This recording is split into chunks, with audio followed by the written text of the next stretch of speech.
Apple and Annie, and today we will be covering sections 3.1 to 3.3. Let's go! First, going to section 3.1 on solving two-step equations. The first example problem we have is x over 8 minus 9 equals 5. By adding 9 to both sides, we can get x over 8 equals 14. Then, multiplying 8 to both sides, we can get x equals 112. The second example problem is 12 minus 3s is equal to 9. First, we can subtract 12 to both sides, getting negative 3s is equal to negative 3.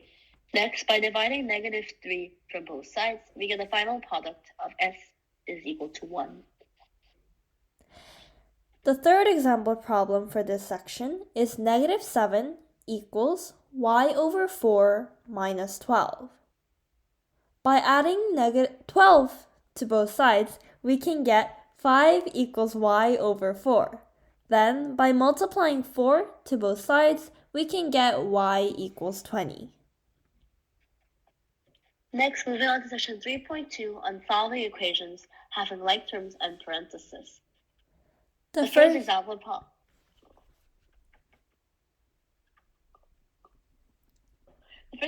problem is 2 parentheses x plus 4 is equal to 8.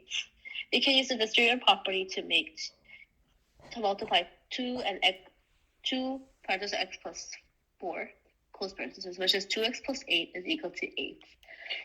Next, by subtracting 8 to both sides, we get 2x is 0, and we get the final product of x is 0. Next, we have 14 equals 2 parentheses y plus 3 parentheses minus 9. By using the distributive property once again, we can get 14 equals 2y plus 6 minus 9. After this, by adding 9 to both sides, we can get 23 equals 2y plus 6. Although we added 9 to both sides in our solution, what you could also do is subtract 9 from 6 to get 14 equals 2y minus 3 in step 3 and solve from there. However, in our solution, we decided to add 9 to both sides. So after we get 23 equals 2y plus 6, we can subtract 6 from both sides to get 17 equals 2y. Then we can divide by 2 to both sides to get 17 over 2 equals y. Lastly, moving on to section 3.3 on solving equations with variables on both sides. The first example problem is 12x minus 26 is 4x minus 9.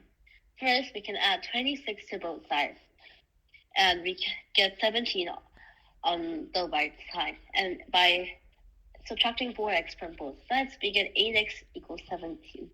And when we divide 17 by 8, we get 17 over 8 as a final answer. Next, we have 15 plus 8x equals 6 plus 3x. By subtracting 6 from 15 and subtracting 8x from 3x, we can get 9 equals negative 5x. By dividing by negative 5 on both sides, we can get negative 9 over 5 equals x. Thank you! Great job, you did it! See you in the next video on sections 3.4 to 3.6.